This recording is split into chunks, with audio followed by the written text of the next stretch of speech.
सनितपुर जिल्ला आरो बिश्वनाथ जिल्लानि जोंनि जा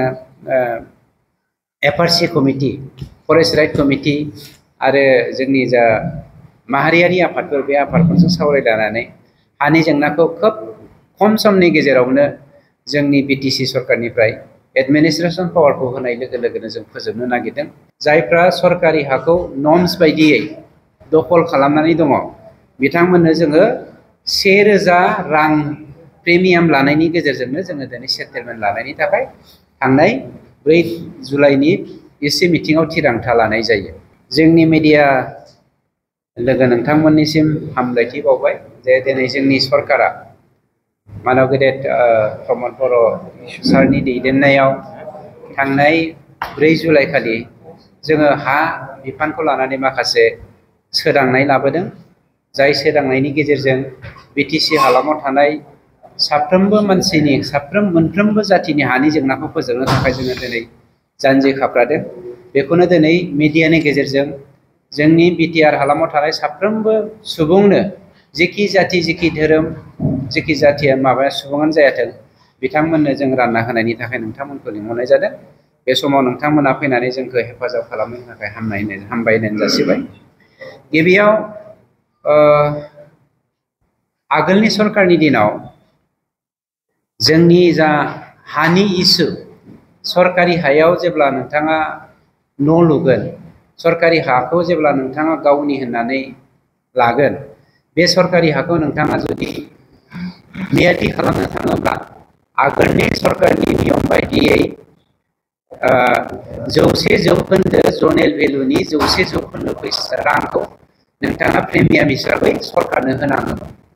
जुदि नोंथांनि हाया गामि ओनसोलाव बिगासेयाव 4 लाखब्ला जनेल भेलुआ ट्राइबेल, एससि, एसटि, एससि आरो बै बिसाय थैजानायफोर आरो सोलेरारि बिथिङाव नोरजियाफोर, दिसेबोल सुबुंफोरनि थाखाय 75% थामहिनबा 4 लाखआव 3 लाख होनो गोनां जायोमोन। दिनै जोंनि सरकारा बेवहाय जात पात जेबो धोरोम नायालासेनो जायफ्रा सरकारि हाखौ नर्म्स बायदियै दखल खालामनानै दङ, बिथांमोननो जोङो 1000 रां प्रिमियाम लानायनि गेजेरजोंनो जोङो दिनै सेटेलमेन्ट लानायनि थाखाय थांनाय 4 जुलाइनि इसि मिटिङाव थिरांथा लानाय जायो। आरो बिगासेनि बारा जुदि नोंथाङा हाखौ मियादि खालामनो नागिरदोंब्ला, होमब्ला बिगाफ्रोमबो नोंथाङा 100 खरै आलादा होयोब्ला बिगासेयाव 1000, नाथाय गुबुन बिगाफोरनि थाखाय नोंथाङा 1100 थामहिनबा 1100 रां प्रिमियाम हिसाबै होनायनि थिरांथाखौ जोङो लादों। जाय थिरांथानि थाखाय थांनाय रोजा बोसोर, जौ बोसोर जोंनि मानसिफ्रा दे हाखौ मियादि खालामनो हायाखैमोन, बे मियादि खालामनायनि लामाखौ जोङो गोरलैयैनो लाबोनानै होफैयो। गुबुन फारसे टाउन ओनसोलाव थानाय, सिटियाव थानाय, जेरै क'क्राझार टाउनाव थानाय जोंनि मानसिफोर जायफ्रा हा दङ नाथाय मियादि खालामनो हायाखै, बे हाखौ जुदि नोंथाङा मियादि खालामनो थाङोब्ला, जेरावहाय क'क्राझार टाउना मोनसे टाउन एबा सिटि, बे टाउनखाय बिनि प्रिमियामखौ जों आलादा खालामदों। जोंनि सरकारा थांनाय 4 जुलाइ खालिनि जि एग्जिकिउटिभ काउन्सिलनि मिटिं, बे एग्जिकिउटिभ काउन्सिलनि मिटिङाव थिरांथा लायो जे बिथाङा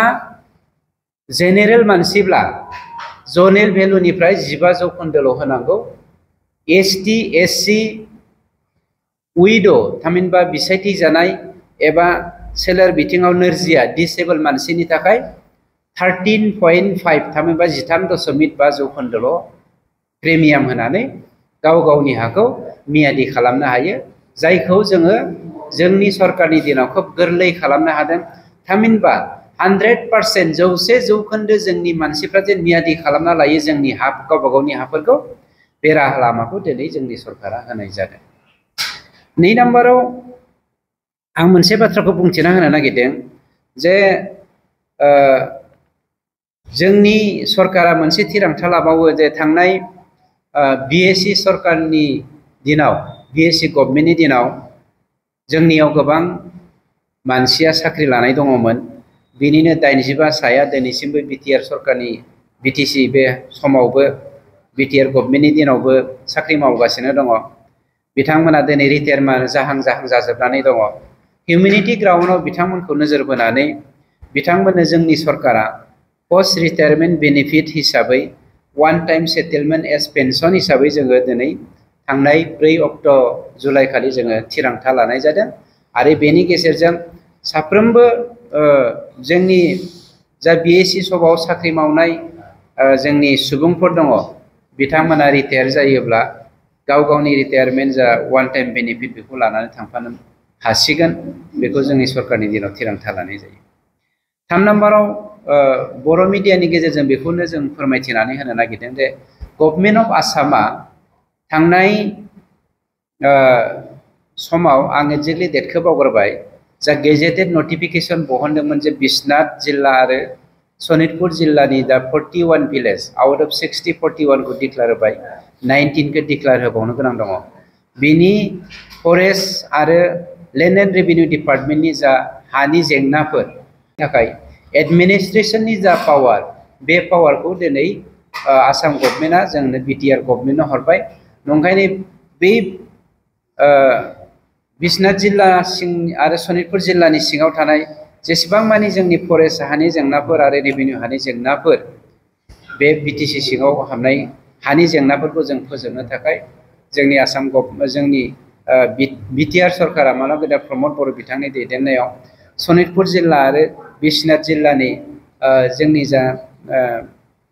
एफआरसि कमिटि फरेस्ट राइट कमिटि आरो जोंनि जा माहारियारि आफादफोर बे आफादफोरजों सावरायलायनानै हानि जेंनाखौ खोब खम समनि गेजेरावनो जोंनि बिटिसि सरकारनिफ्राय एडमिनिस्ट्रेशन पावारखौ होनाय लोगो लोगोनो जों फोजोबनो नागिरदों